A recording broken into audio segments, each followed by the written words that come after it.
तो एक आचार्य थे, सपत्नी गांव से बाहर एक जगह रहते, पाठशाला थोड़ी दूर पर थी, आचार्य पाठशाला में रहते, आचार्य पत्नी घर में।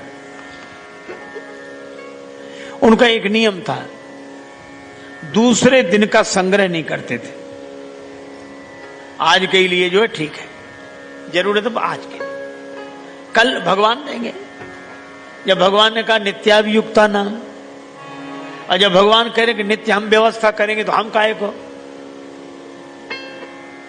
50 साल का जोड़ के रखें और पीढ़ियों का जोड़ के रखें, और भगवान कह रहे हम रोज।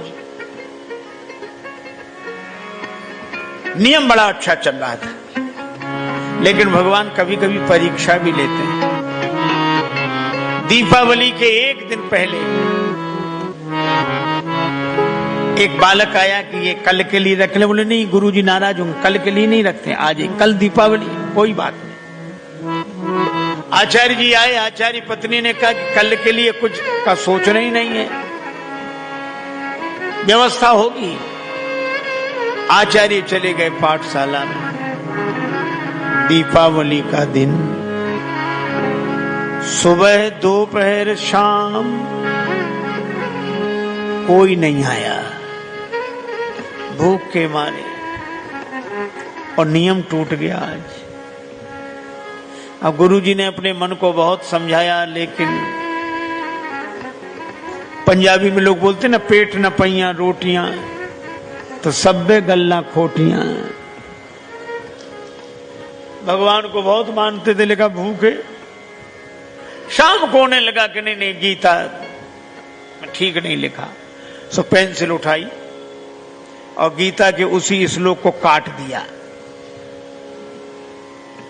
तेसाम नित्याभियुक्ता नाम योग क्षेमम बहाम्यम, पेंसिल से काट दिया। ऊपर का भी, अनन्यास चिंतयन्तो माम ये जना पर्युपास्ते तेसाम नित्याभियुक्ता नाम। रात को नींद नहीं लगी, शर्म के मारे घर नहीं गए, क्या कहूंगा पत्नी से। सवेरे 4 बजे जगे, फिर भी गीता सामने रखी, तो वो श्लोक लिखा दिखाई दे रहा था पेंसिल से, जिसे काट दिया था। उनको इतना बुरा लगा तो स्याही उठा के उसके ऊपर पोत दी, पढ़ने में बिल्कुल ना आए। कटने के बाद भी पढ़ने में काट, झूठ है, कुछ नहीं है। अपना स्नान आदि करके किसी तरह नित्य नियम करने लगे। और उधर आचार्य पत्नी के पास सवेरे सवेरे एक बालक आया। अम्बे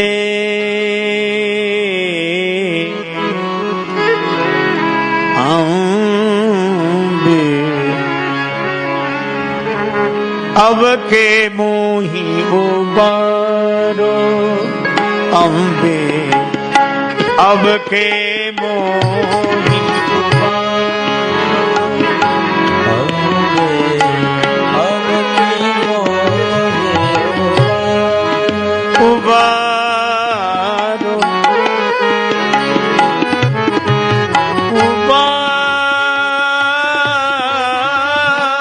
उबारो, उबारो, मोही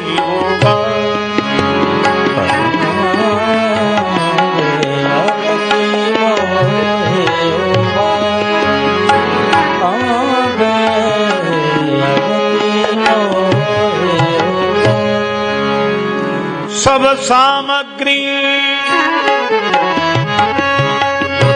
धरो भवन में, अरु यह बदन निहारो, अब के मोही।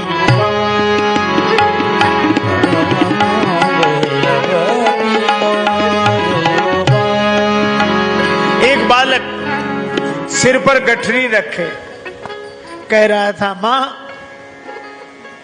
दरवाजा खोलो, ये सामग्री भवन में रखो और मेरा मुंह देखो।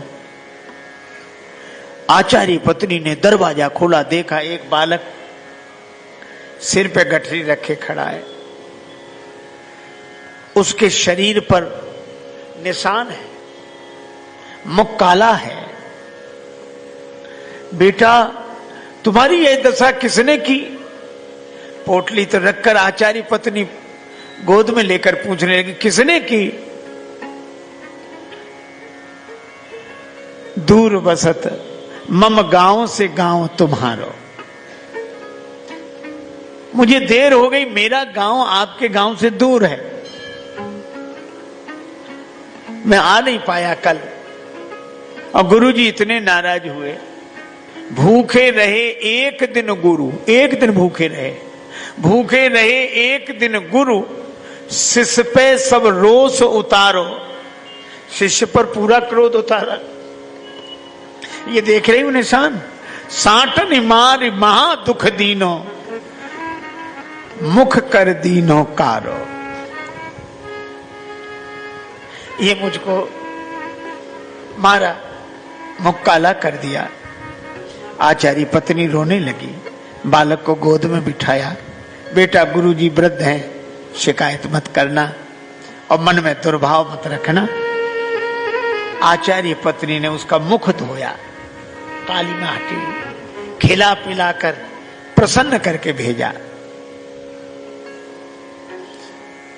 और जब पोटली खोली बालक तो चला गया। पति की पोशाक पोटली में निहारी, प्रथम सारी जरतारी ही हरने लगी। तनसों विनीत भांति भांति की रसोई, तपत मनसों स्वपति की प्रतीक्षा करने लगी। आचार्य आए, देखा ये सब कौन लाया?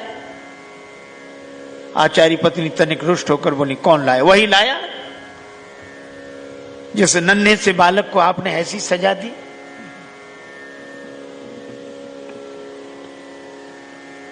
दया नहीं लगी, उसके शरीर पे चोटों के निशान, उसका मुंह काला कर दिया। आचार्य जी बोले, मेरे पास तो कोई नहीं आया। आचार्य पत्नी बोली, मैं कोई झूठ बोलती हूं?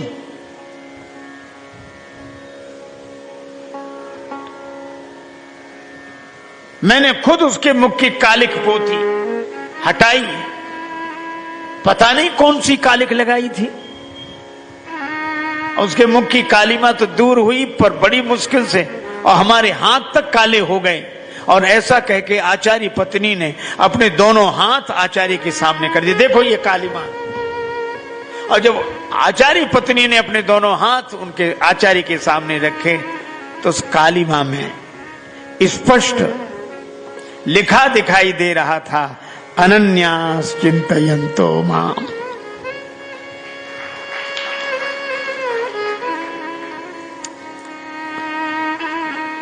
ये जना पर्युपासते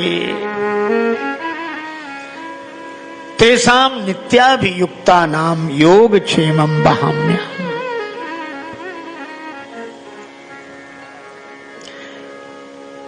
आचार्य जी बहुत भावुक हो गए।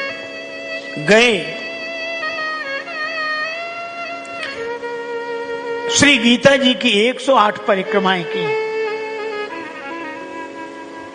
और उस श्लोक को फिर उसी जगह लिखा। भगवान, ये 100% सही बात है, जो आपके भरोसे रहता है उसकी नित्य व्यवस्था आप ही करते हैं। इसीलिए एक महात्मा कहते थे कि जब दांत न थे तब दूध दिया, जब दांत न थे तब दूध दिया, अब दांत दिए तो क्या अन्न न देगा? भगवान के भरोसे। इसलिए तन धन भवन सब दिया है भगवान ने। तन को, धन को, भवन को भगवान से जोड़कर देखो,